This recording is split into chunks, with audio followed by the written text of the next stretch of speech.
ya utii. Thawabu ya utii.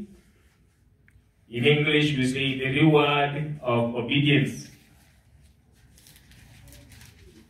Neno la Bwana linasema kwa Kiswahili, msijitengenezee sanamu au kusimamisha kinyago cha kuchonga, mnara wala jiwe la kuabudia. Pia msijiwekee jiwe lililochongwa katika nchi yenu na kusujudu mbele yake. Mimi ndimi Bwana Mungu wenu. Zishikeni sabato zangu na kuheshimu mahala patakatifu pangu. Mimi ndimi Bwana. Ikiwa mtafuata amri zangu na kuwa waangalifu kutii maagizo yangu, nitawanyeshea mvua katika majira yake, nayo ardhi itatoa mazao yake na miti ya mashambani itazaa matunda yake. Kupura nafaka kwenu kutaendelea mpaka wakati wa kuvuna zabibu. Pia kuvuna zabibu kutaendelea mpaka wakati wa kupanda mbegu, nanyi mtakula na kushiba, na mtaishi salama katika nchi yenu. Nitawapa amani katika nchi mpate kulala pasipo kutiwa hofu na yeyote. Nitawaondoa wanyama wakali watoke kwenye nchi yenu, nao upanga hautapita katika nchi yenu. Mtawafukuza adui zenu, nanyi mtawaua kwa upanga mbele yenu. Watu wenu 5 watafukuza adui 100, watu wenu 100 watawafukuza adui 10,000, nao adui zenu wataanguka kwa upanga mbele yenu. 9. Nitawaangalia kwa upendeleo na kuwafanya mzae na kuzidisha idadi yenu. Nami nitalishika agano langu na ninyi. Wakati wa kuvuna mtakuwa bado mnakula mavuno yaliyohifadhiwa muda mrefu, ndipo itawalazimu kuyaondoa ghalani ili mpate nafasi ya mavuno mapya. Hilo ndilo neno la Bwana. Tuombe. Baba, katika jina la Yesu ninakushukuru kwa ajili ya andiko ya leo. Ninakusihi kwamba Bwana ukatuelekeze kadri na mapenzi yako na kwa Roho wako Mtakatifu. Kayaondoe mawazo ya kibinadamu ili uweza wako na hekima za mbinguni Mfalme zikadhihirike kwa ajili ya kulifahamu neno lako Bwana. Asante Mungu ni kwa ajili na tawala katika jina la Yesu Kristo bariki amini. Amen. Neno la Bwana likao na nena juu ya thawabu ya utii ama the reward of obedience. Kwa ajili ya kutii maagizo ambayo Bwana ameweka, kwa ajili ya kutii zile sheria ambazo zimeweza kuwekwa kwenye nafasi na Mungu mwenyewe, kwa ajili ya kufuatilia neno lake, kuna baraka ambazo Bwana anaandaa kwa ajili ya watu wake. Katika kitabu hiki cha Mambo ya Walawi sura ya 26 kuanzia kwenyewe hadi mstari wa 10, neno la Bwana linatoa yale mambo ambayo tunastahili kuyazingatia na kuweza kufanya kulingana na neno la Bwana. Na kisha ikaeleza yale ambayo tunaenda kuyapata kwa sababu ya kuyafuata yale ambayo tumepewa. Bwana akawa anasema kwamba na mtu yeyote asije akajitengenezea yeye mwenyewe sanamu au kusimamisha kinyago kwa ajili ya kuweza kukiabudu kikawe kama Mungu wake. Mwanadamu yeyote asitengeneze mnara ambao ataweza kuusujudia wakati anataka mafanikio, wakati anataka kupata kibali. Asifanye hivyo. Asiwe na jiwe lolote ambalo anaenda kutafuta ama analichonga ili akaweze kuliabudu. Akasema kwamba kwa sababu katika ile nchi Bwana ndiye Mungu wetu. Bwana Yesu asifiwe. Popote ambapo tupo, popote ambapo tunaenda, Bwana ndiye Mungu wetu. So hamna haja mtu kuweza kutafuta kitu ambacho ataweza kukiaminia na akaweze kufanya maombi, akaweze kukisujudia, akaweze kuuliza mwongozo kwa ajili ya ufanisi wake. Neno la Bwana likasema kwamba tukizingatia haya na kutii, kuna thawabu ambayo inakuja. Mstari wa pili ukanena kwamba zishikeni sabato zangu na kuheshimu mahali patakatifu pangu. Mimi ndimi Bwana. Nakala nyingine inasema na kupastahi mahala patakatifu pangu. Ikawa nasema sabato kama hii inastahili kila mmoja ambaye anamwamini Mungu, yule ambaye anatamani Bwana awe naye, yule ambaye anajua kwamba hakika Mungu ndiye Mungu wangu, na chochote ambacho nahitaji ni yeye ananipa. Aheshimu sabato. Bwana Yesu asifiwe. Katika nafasi nyingi na namna nyingi tunaweza kudhihirisha kwamba tunaweza kuiheshimu sabato na hata kuitii. Ukisoma katika kitabu cha Isaia, ambapo sitasoma, lakini imeweza kuorodhesha jinsi mtu anastahili kuiheshimu sabato ya Bwana na kuifanya kuwa takatifu. Mwanzo akasema kwamba usiinue hatua za miguu yako kuelekea mahala kwingine kuwatembelea watu. Inastahili wakati unapiga hatua iwe ni kuelekea mahala patakatifu ambako jina lake Mwenyezi Mungu liliwekwa kwa ajili ya watu kwenda kuabudu pale, wakatoe sadaka na zaka zao pale. Ni jambo la kwanza kudhihirisha kwamba mtu anaheshimu sabato ya Bwana. Jambo jingine wakao wanasema kwamba kuiheshimu sabato ya Bwana unastahili kuacha vyovyote vile ambavyo huwa unavifanya kwa siku 6 ambazo uliamriwa kufanya kazi. Hata kama ni kwa malipo, uweze kuacha ni kwa ajili ya kuingia katika ibada ya Bwana, ukaweze kumwabudu Mwenyezi Mungu wako, utakuwa umeitii. Bwana Yesu asifiwe.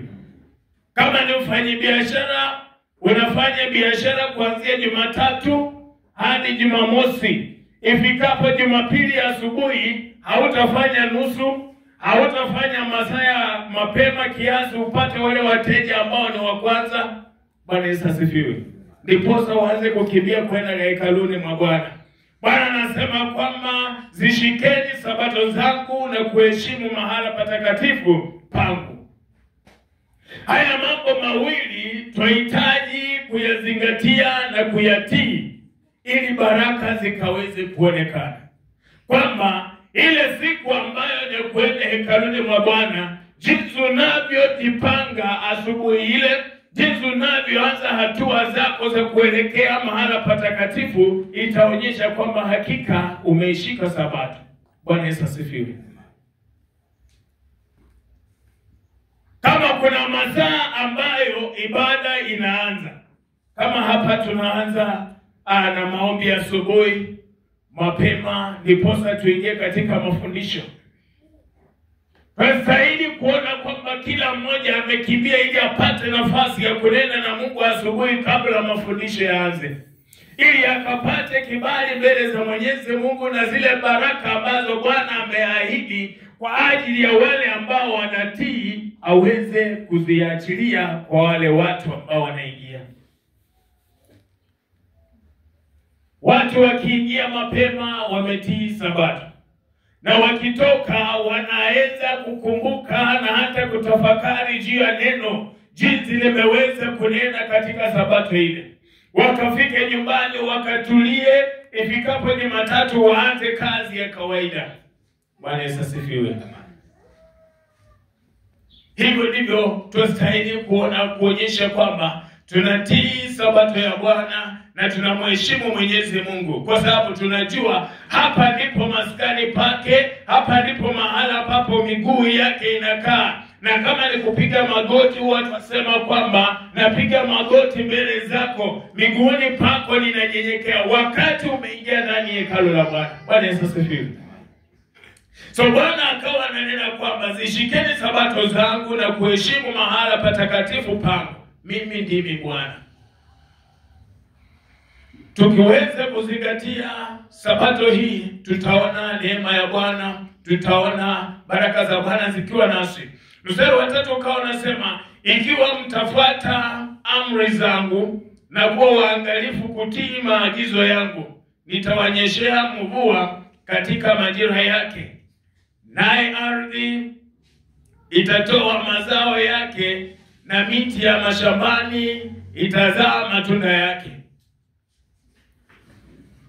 Kufanya tu hivyo, jambo la kwanza, hatuna miungu ndani ya nyumba zetu. Hatuna miungu mahala pa kazi zetu. Hatuna miungu mahala pa biashara yetu. Kuna watu ambao waliamini kwamba ukitembea na kitu fulani ama uweke mahala penye unaweka fedha, itazaa sana na wateja watakuwa wengi sana. Ukitaka kupanda mbegu, chukua hiki kinyago, enda weka kwa mkebe ambao unabeba zile mbegu. Ukiweka unaweka na usiachilie ishe. Ikiteremka ongeza, itazaa sana. Bwana Yesu asifiwe. Neno la Bwana limesema kwamba aina ya miungu hiyo yote isiwepo. Bwana ndiye Mungu wetu. Ukifanya kwa kumwamini huyu Mungu na ukaangalia sana kwamba siku ya Sabato siiachi, hiyo ndiyo siku ambayo ninastarehe na Mungu wangu, hiyo ndiyo siku ambayo ninamweleza Bwana mahitaji yangu, hakika Bwana anasema kwamba atainyeshea mvua katika majira yake. Kwa nini wakati mwingine watu hufika mahala wakapanda mimea kama ni mahindi, wakaweka vizuri, wakati mvua imerudi wanaona sasa ni msimu wa kuweza kupanda, wakapanda wakapalilia, na mvua ikapotea, mahindi kageuka kuwa vitunguu? Kwa nini? Ukiangalia vizuri eneo kama hilo, watu ikiwa mvua itarudi siku ya Jumapili, ile siku watu hawataenda kanisani. Hiyo siku ndiyo wataweza kuchukua vikapu vyao, wachukue majembe yao, wachukue mbegu, waangalie shambani. Wakishapanda, hapo ndipo watakumbuka Mungu yuko. Ifikapo wakati wa kupalilia, watu hawataenda kanisani, wataenda mashambani kupalilia, kwa sababu hiyo ndiyo siku wako na nafasi nyumbani. Kanisani hakuna viboko, hakuna register wanaita.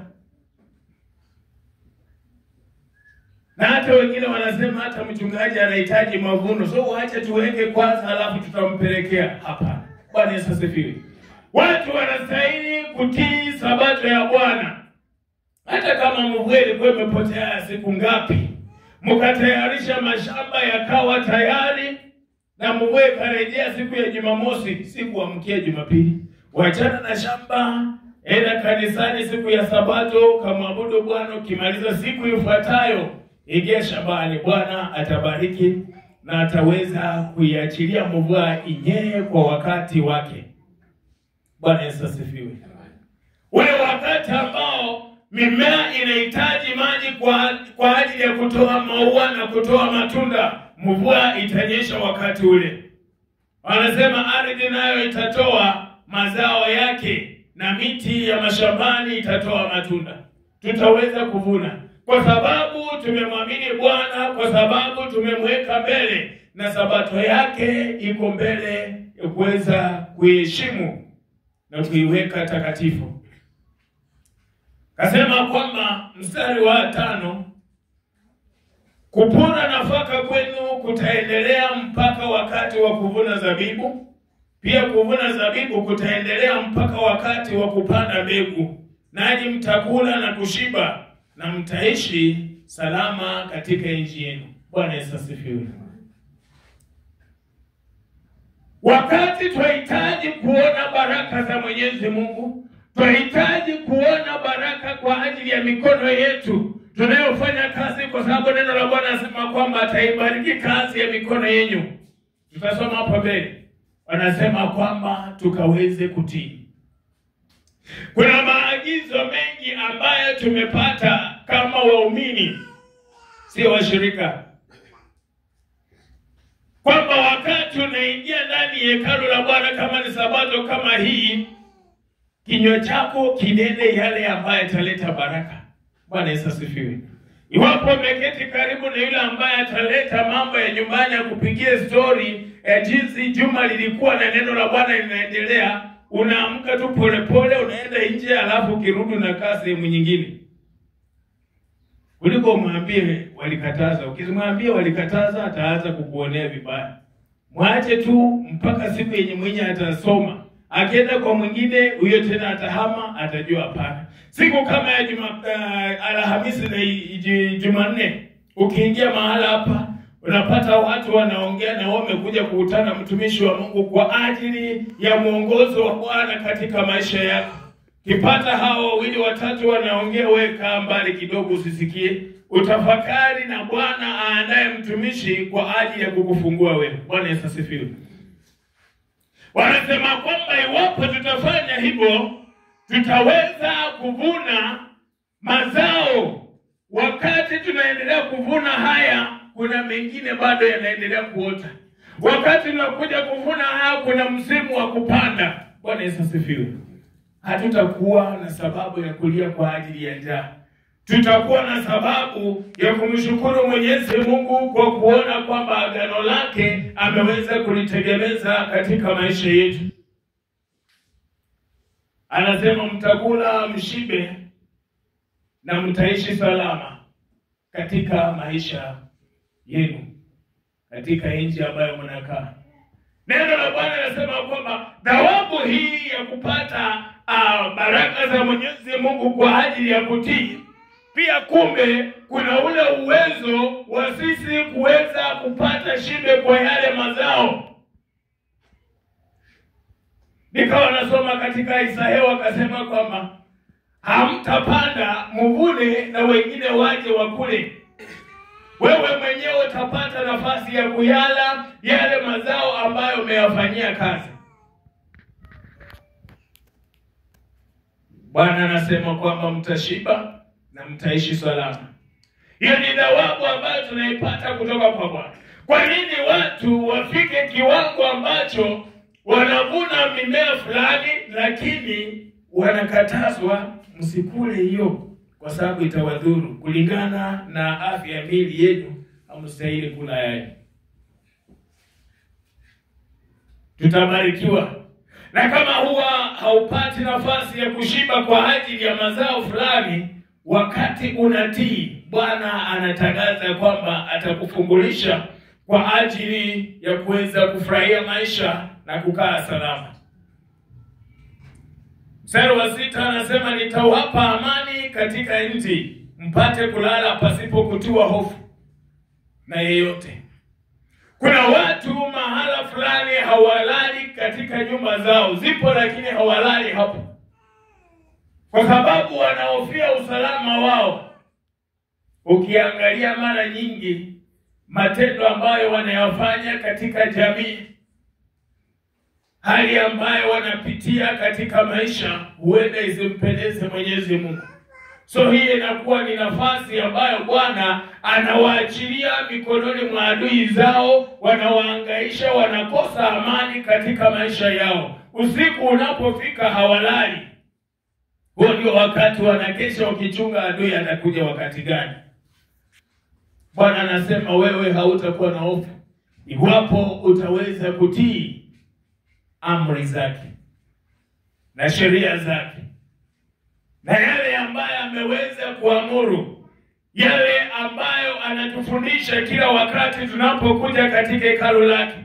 Tukipata hiyo nafasi, thawabu ni kwamba tutakuwa na amani. Bwana Yesu asifiwe.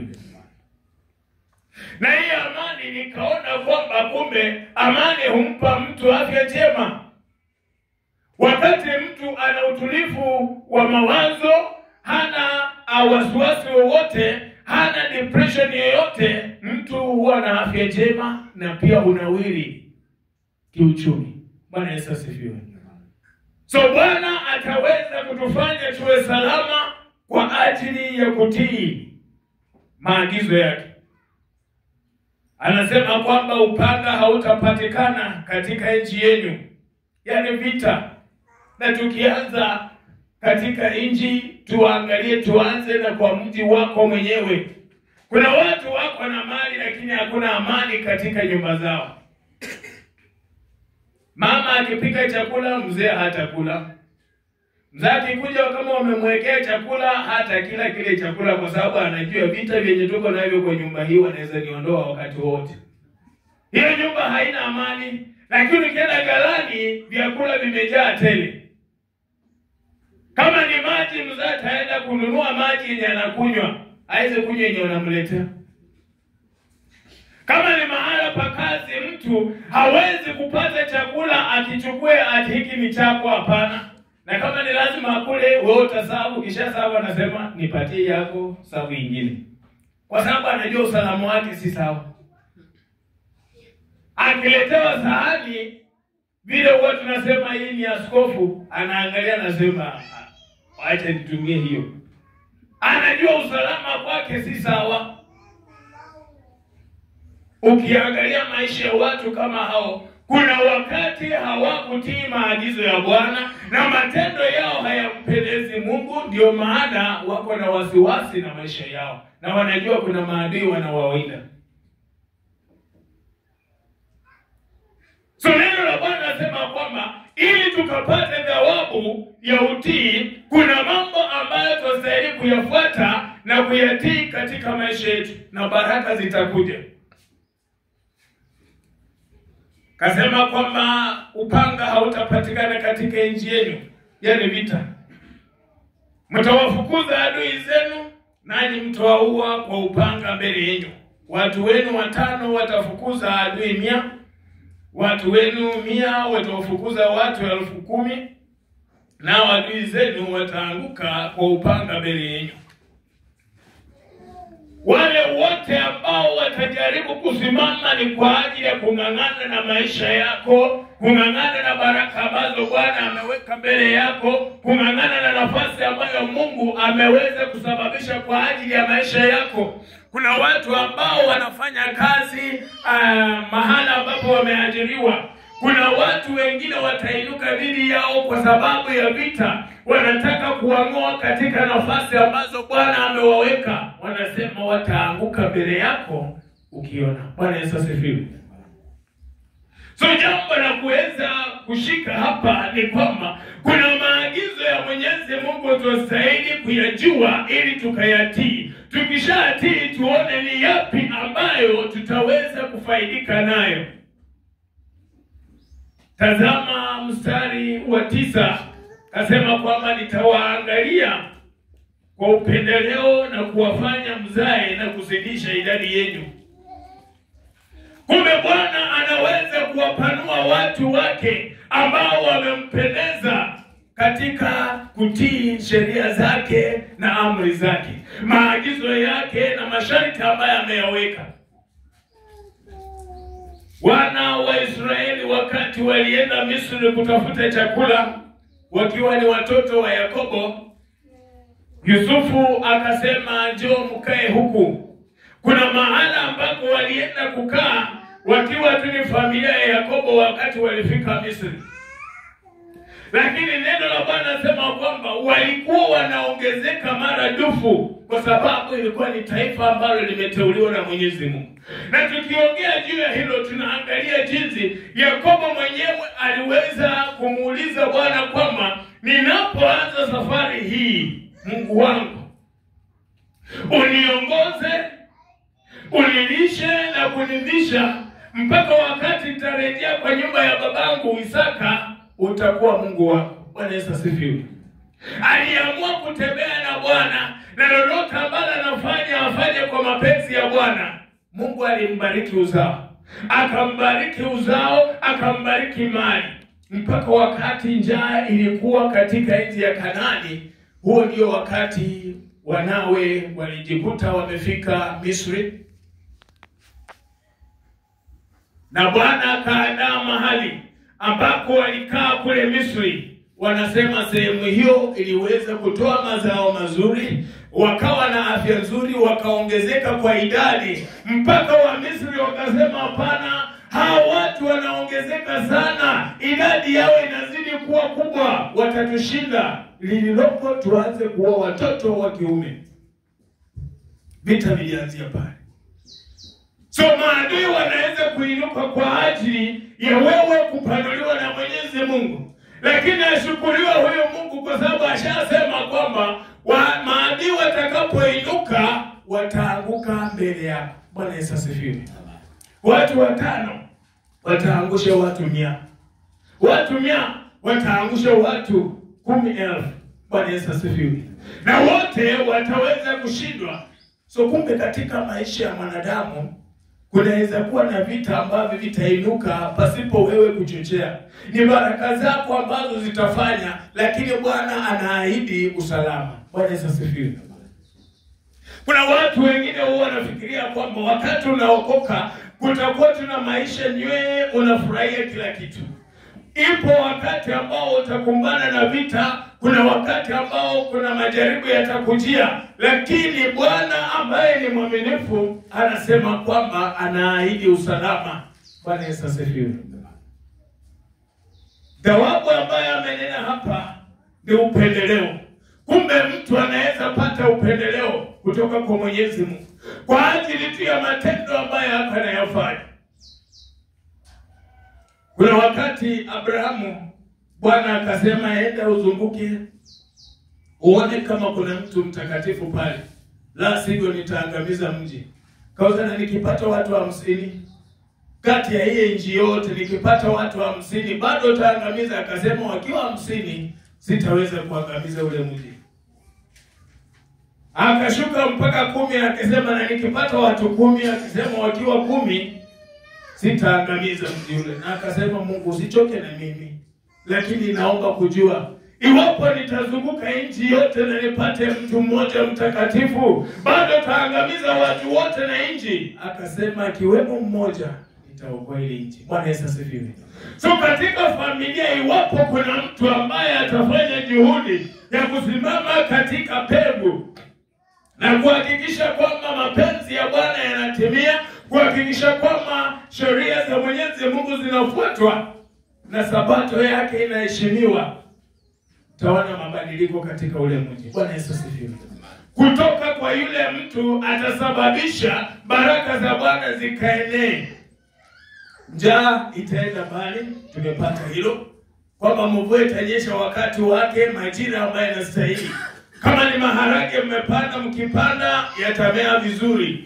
Ifikapo wakati wa flowering, maharage yote yatapata mvua ya flowering. Bwana Yesu asifiwe.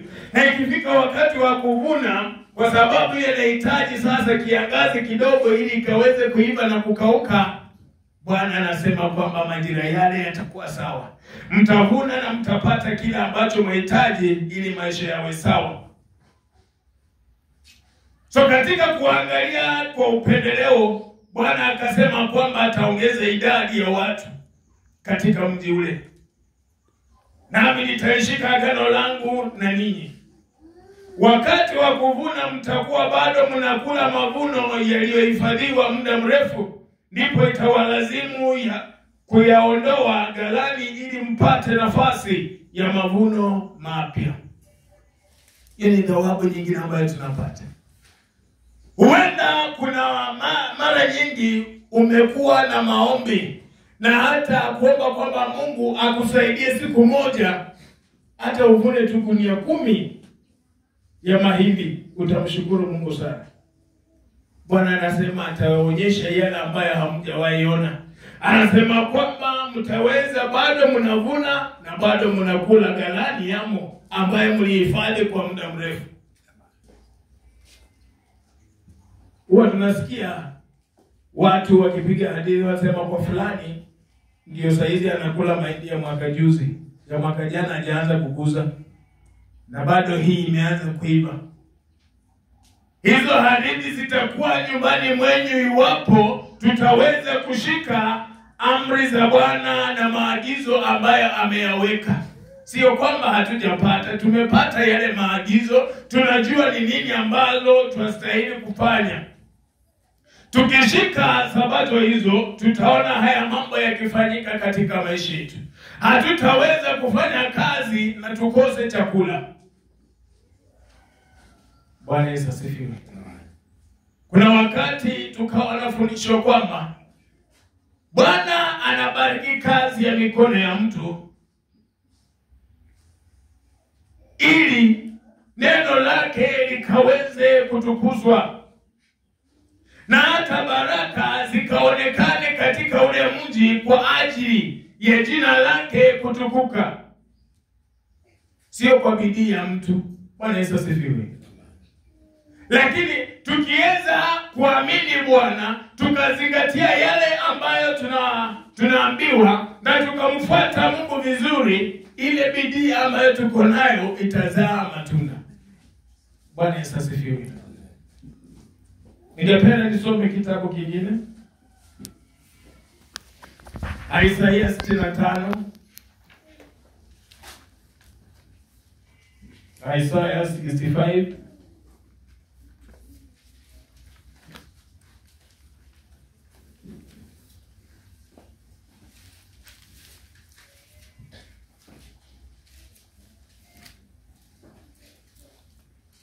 Kuanzia mstari wa 17 hadi 24.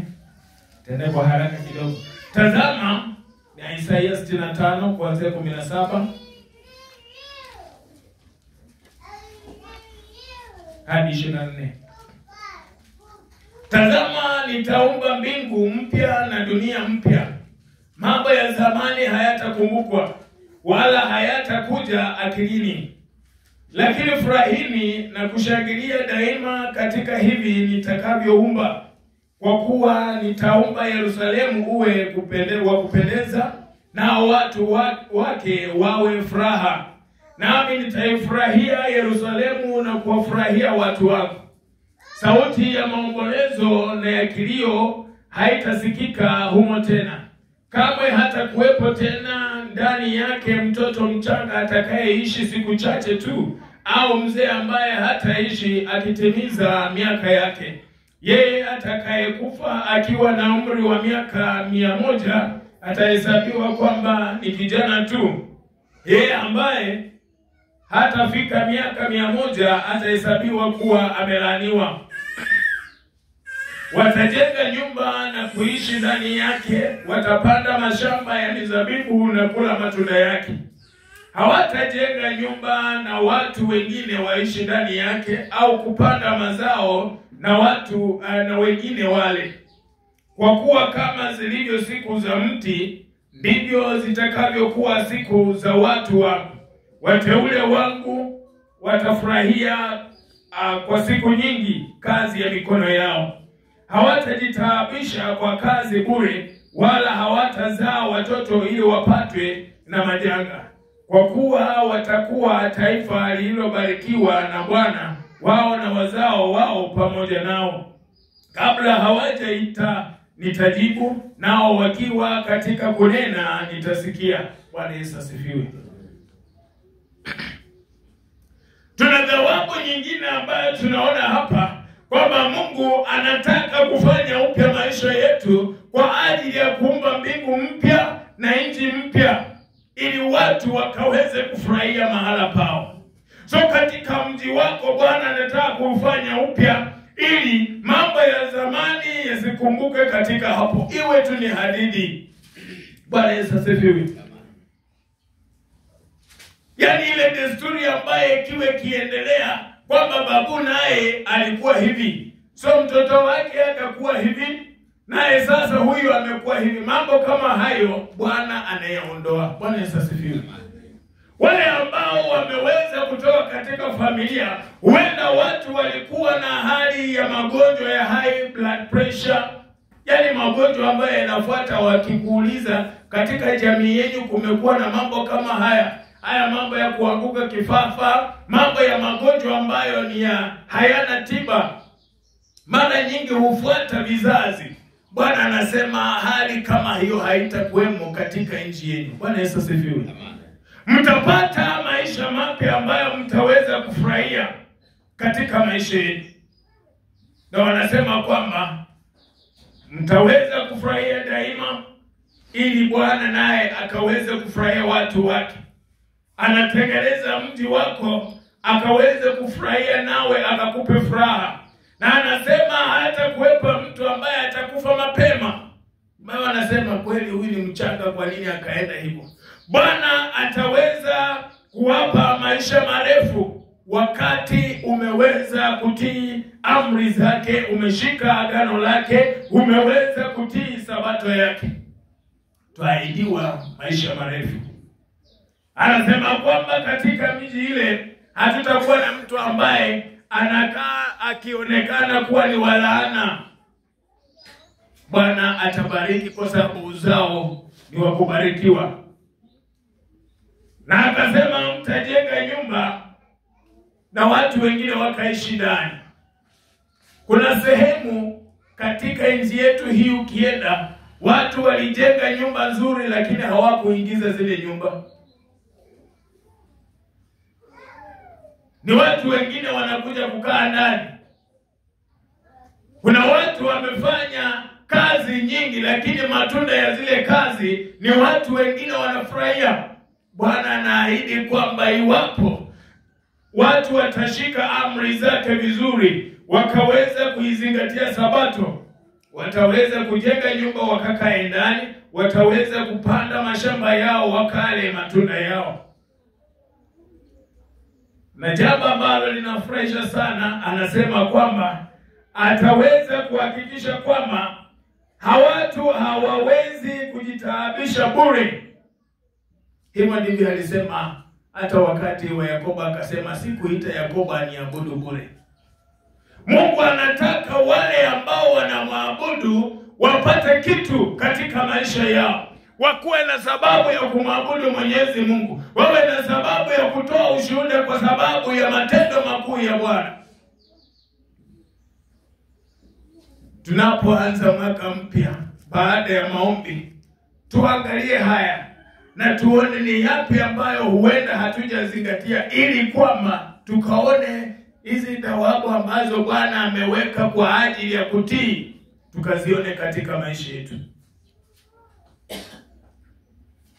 Anasema kwamba hawataweza kujitaabisha kwa kazi bure, wala hawatazaa watoto ili watoto wao wahangaike. Kwa nini anasema? Watoto wako wataweza kubarikiwa kwa sababu Bwana amekubariki wewe.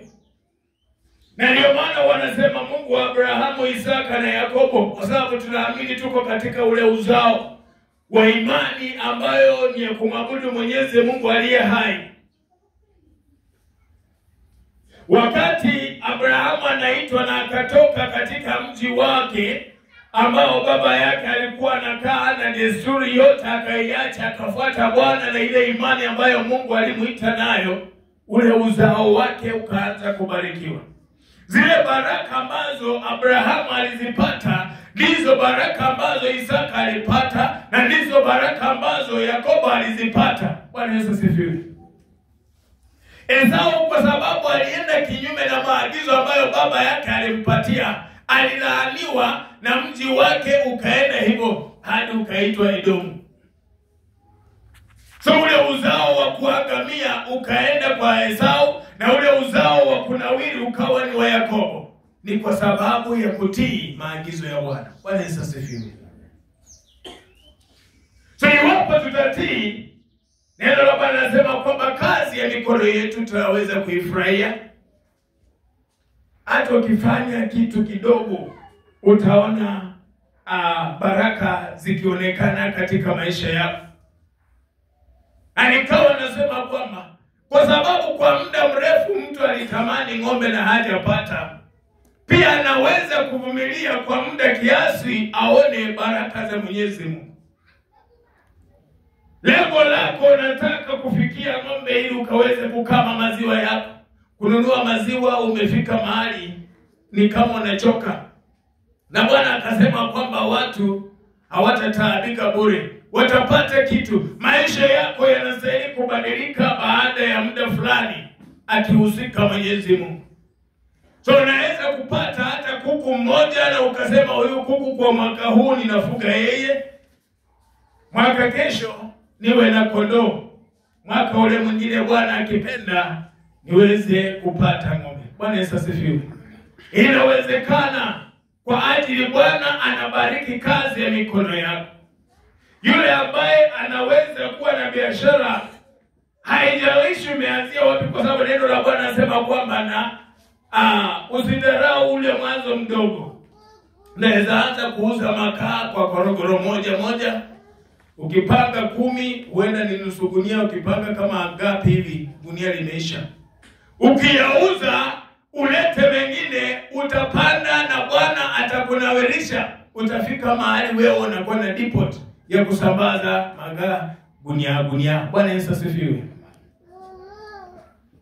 Bwana na kusudi la kuweza kuheshimisha watu, kuwapa nafasi ambayo wanastahili, na hata nafasi ya kuwaketisha na wakuu, kwa sababu amesema kwamba ataweza kukufanya wa upendeleo. Bwana Yesu asifiwe. So wapendwa, baraka za Mwenyezi Mungu zimeamriwa, ila kwa masharti. Zile za kawaida zipo, lakini zile za kunawirisha watu na kuwasogesha hatua nyingine, Bwana anasema kwamba ni lazima ukatii masharti ambayo yamewekwa. Na masharti ambayo yamewekwa, moja imesema kwamba ukaitii sabato ya Bwana na kuiheshimu. Hiyo tu itakusababishia baraka katika maisha yako, na mengine yatafuata. Na akasema kwamba watakuwa taifa ambalo limebarikiwa na Bwana, wao na uzao wao pamoja nao. Bwana Yesu asifiwe. Kwa nini wakati mwingine wanaona watu wanauliza ati, na unajua mtoto ni mwerevu, lakini sasa shida tu familia yake ndiyo hajiwezi. Sasa hata huenda anaweza pita, lakini akose nafasi huko mbele. Mimi wanasema iwapo Bwana amekusudia kubariki watu, na hao watu wametii amri za Mwenyezi Mungu vizuri, atasababisha mtu ambaye atasimama kwenye pepo wakati ambao unastahili. Bwana Yesu asifiwe.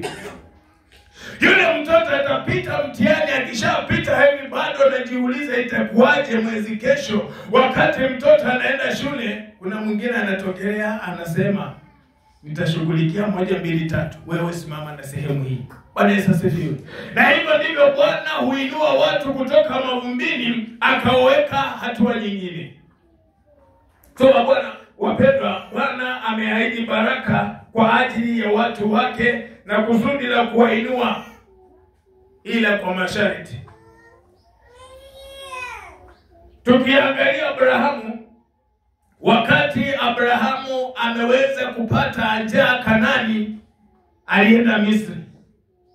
Kufika pale akaona hao watu wangeweza kuleta shida kwa sababu ya mkewe, akamwambia wakikuuliza sema wewe ni dada yangu, ili wasiniue, angalau tukae hapa na tuone neema ya Mwenyezi Mungu. Bwana Yesu asifiwe. Hakusema hivyo ili apate mke mwingine kule Misri. Alisema hivyo ili Bwana awe naye, ampe amani, ampe ulinzi, kwa sababu alijua Misri wangemuua ili wapate Sarai. Na kwa sababu ya kutii Mwenyezi Mungu, wanasema kwamba yeye alikuwa anaendelea kupata kibali mbele ya mfalme na hata wa Misri wengi. Akaendelea kunawiri kwa baraka za mikono yake, kwa sababu alimruhusu kukaa kule. Mpaka siku ambayo walijua kwamba Sarai alikuwa ni mke wake, naye ni mtumishi wa Mungu, wakasema tafadhali, wewe ulitudanganya na sasa Mungu angetuangamiza. Chukua kila kitu ambacho ni chako, wewe enda. Bwana Yesu asifiwe. Hawatakunyang'anya. Wakati wa Isaka pia njaa ikaonekana, Bwana akasema nenda mahala fulani kaa kule, nami nitakusaidia. Alinawiri akanawiri.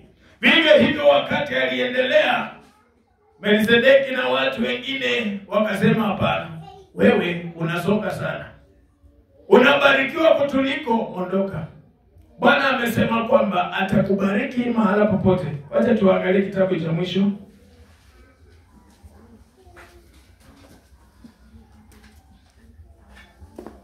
Deuteronomy. Kumbukumbu.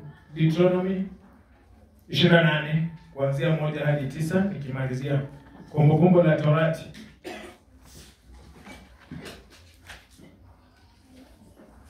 28 kuanzia 1 hadi 9 nitakamilishia pale. Kumbukumbu la Torati ama Deuteronomy chapter 28 from verses 1 to 9. The Bible says in Kiswahili, kama ukimtii Bwana Mungu wako kwa bidii na kufuata amri zake zote ninazokupa leo kwa bidii, Bwana Mungu wako atakuweka juu ya mataifa yote katika dunia. Baraka hizi zote zitakuja juu yako na kukupata kama ukimtii Bwana Mungu wako.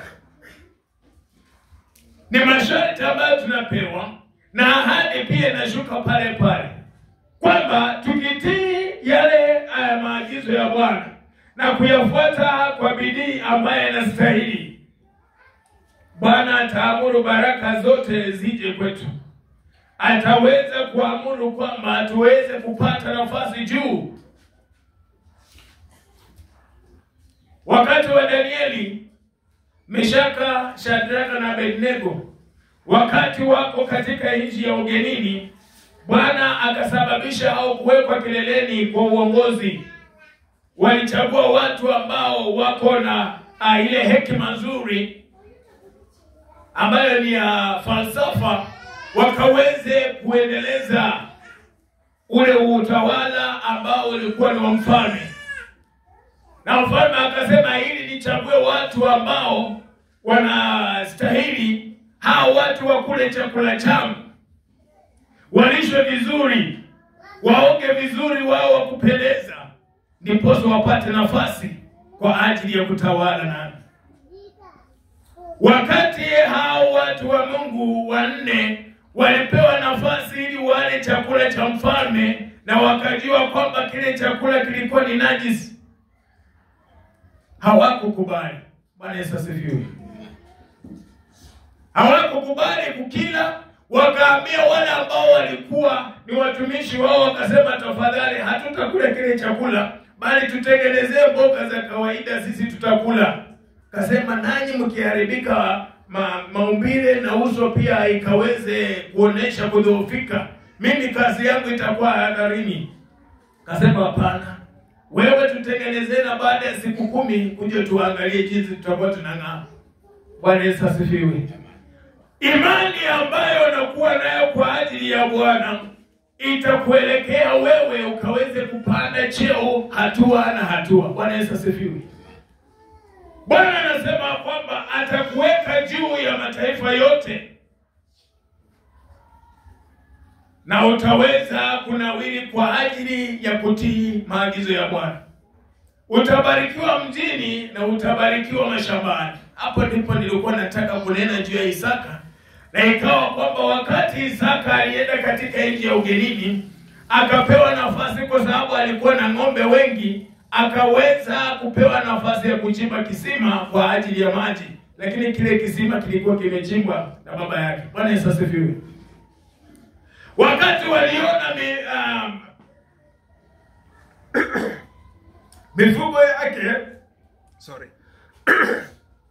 mifugo yake inaendelea kuongezeka, wakasema, hapa hautachota maji, chimba pale. Mahali penye walikuwa na mwelekezea aweze kuchimba, walikuwa wanajua hapafai. So ng'ombe wake na mifugo wake wote wangeweza kuangamia kwa kukosa maji. Yeye hakung'ang'ana nao, akaacha kile kisima cha kwanza, akachimba kingine. Kuchimba kingine akapata maji, nayo ni masafi sana. Ng'ombe wake wakaendelea kunawiri, tena wakaleta vita. Kwa hiyo wakasema, songa. Hakung'ang'ana, akasonga. Bwana Yesu asifiwe. Bwana atakubariki mahala popote ambako unaenda, iwe ni mjini, iwe ni mashambani. Bwana ataweza kukubariki. Kuna watu wanasema, unajua ningenawiri, lakini sehemu ambayo niko si ya kuweza kunawiri. Ninangoja wakati fulani Mungu akinisaidia niende huko mbele. Wanasema popote ambapo unaenda, Bwana atakupa kibali. Bwana Yesu asifiwe. Tukiangalia Abrahamu na Lotu alitangulia kuchukua mahala penye aliona ni pazuri sana. Na akaambia Abrahamu, wewe chukua sehemu hii, akijua hiyo ni mbaya. Wakati Abrahamu alitulia, hakung'ang'ana na yeye. Na Bwana akamwambia, geuka sasa uangalie sehemu hii. Yule alienda katika bonde ambalo halistahili, lakini wewe unapata nafasi ambayo ni nzuri. So Bwana ataweza kukubariki mahala popote ambapo unaenda. Unapoenda mjini, unapoenda mashambani, Bwana atakubariki. Utabarikiwa uzao wa tumbo lako na mazao ya nchi yako na wanyama wako wachanga wa kufugwa, yaani ndama wa makundi yako ya ng'ombe na wanakondoo wa makundi yako. Bwana Yesu asifiwe. Tutaweza kubarikiwa wapendwa kwa ajili ya baraka za Mwenyezi Mungu. Kumbe wakati umefuga kuku, ukiwa na kuku kama 1000, bado kuna ng'ombe unastahili kuwa nayo, unastahili kuwa na kondoo, mbuzi, hata ngamia. Haleluya. Kwa sababu Bwana anaamuru baraka zote zije kwako. Hawakusema aina moja, all kinds of wealth. Bwana anaamuru kukuja kwako. Na chochote ambacho naweka mkono wako utakuta kwamba kinanawiri. Wacha tuendelee tuone. Kapu lako na vyombo vyako vya kukandia vitabarikiwa. Utabarikiwa uingiapo na utabarikiwa utokapo. Bwana Yesu asifiwe. Bwana atasababisha adui wainukapo dhidi yako kushindwa mbele yako. Watakujia kwa njia moja, lakini watakimbia mbele yako kwa njia 7.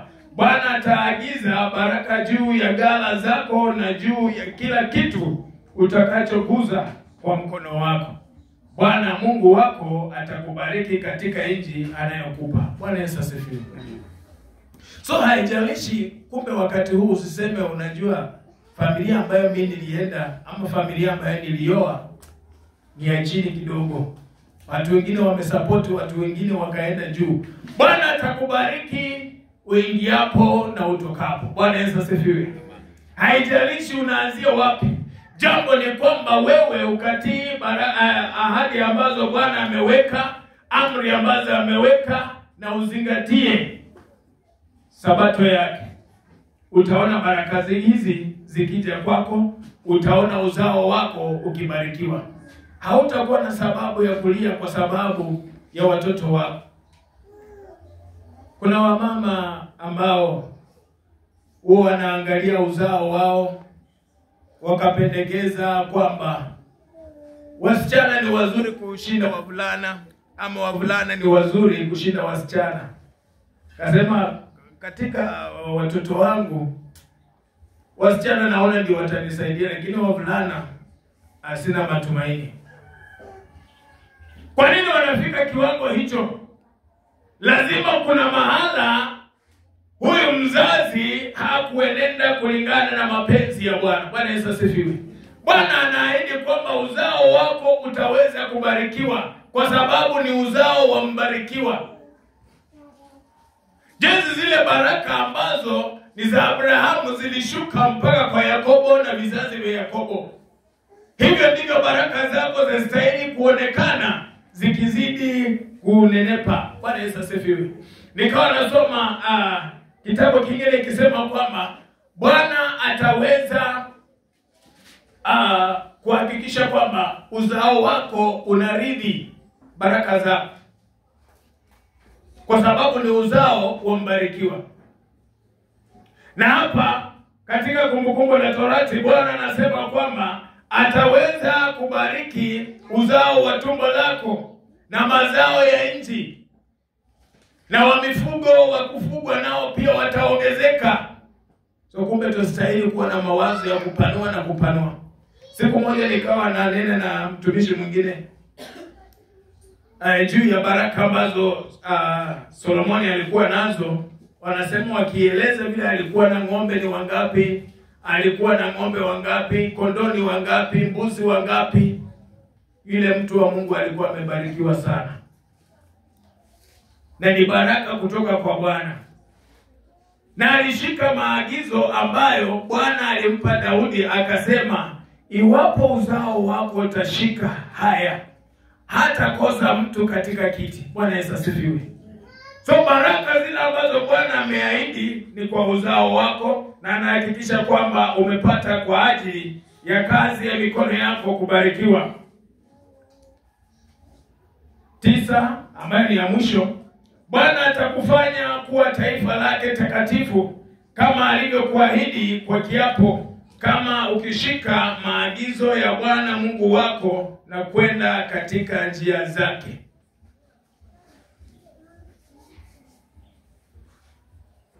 So iwapo tutashika maagizo na tutembee katika zile njia za Mwenyezi Mungu, tusitoke, tutaona baraka hizi. Tutaona Bwana akitufanya kuwa taifa ambalo limebarikiwa.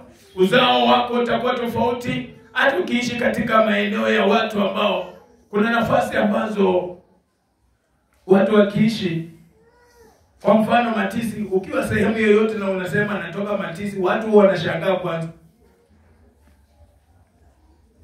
Wanauliza, Matisi huko penye wananyang'anya watu na kukata watu mapanga?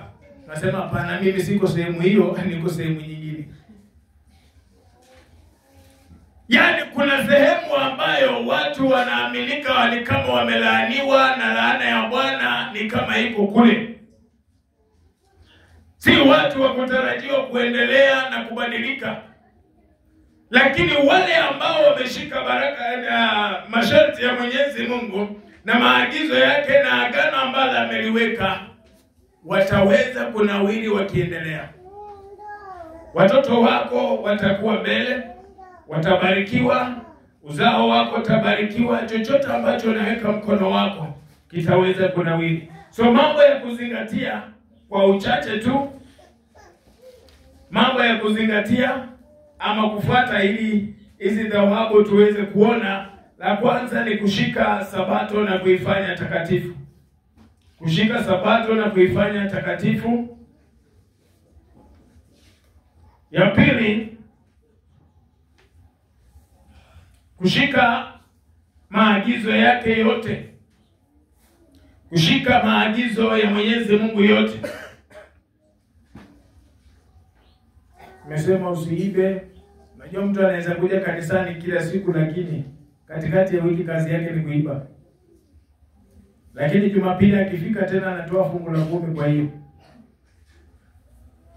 Najua ni vigumu kuamini hivyo lakini wapo. Bwana Yesu asifiwe. So iwapo utashika Sabato na kuifanya takatifu, hiyo ni ya kwanza, utabarikiwa. Na ya pili, iwapo utashika amri zake na maagizo yake, kuna baraka zinakuja kwa ajili ya maisha yako.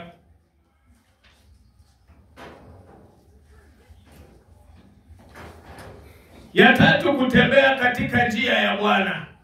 Kutembea katika njia ya Bwana. Huwa tunabadilisha wakati mwingine. Ukiwa mahala pa kazi, kuna lugha ambayo naongea. Tukikuja kanisani lugha inabadilika, tukitoa ushuhuda lugha inabadilika, tukikaa na wenzetu lugha inabadilika. Nasema ukikaa katika njia za Bwana, baraka zitakuja kwako. Haya, tuone thawabu or the rewards for obedience. Zile sasa baraka ambazo tunakusudia kuona. 1, all kinds of blessings will come to you. All kinds of blessings. Ukisema leo naanza kuuza nguo, utauza mpaka useme kumbe ningeanza mapema.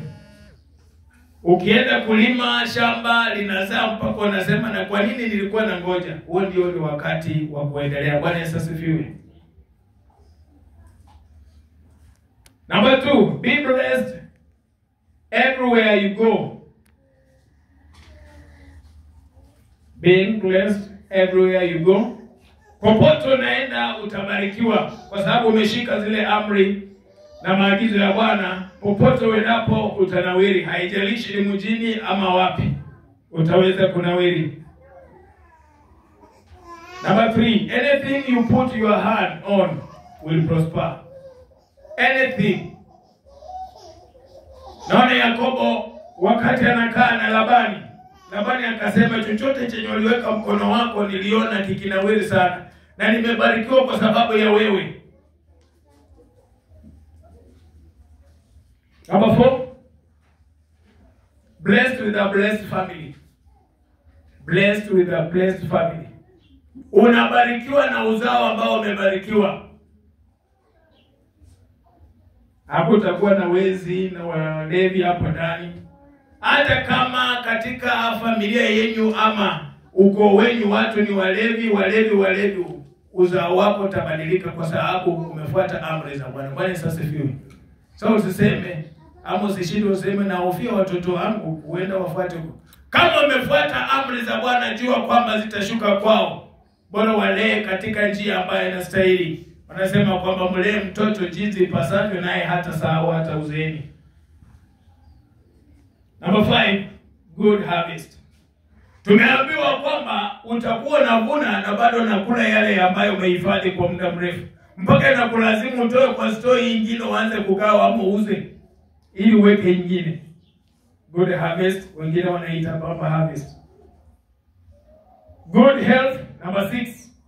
Afya nzuri utakuwa nayo. Sema utaishi kwa amani, kwa usalama. And the last one, the last reward is long life. We are promised long life.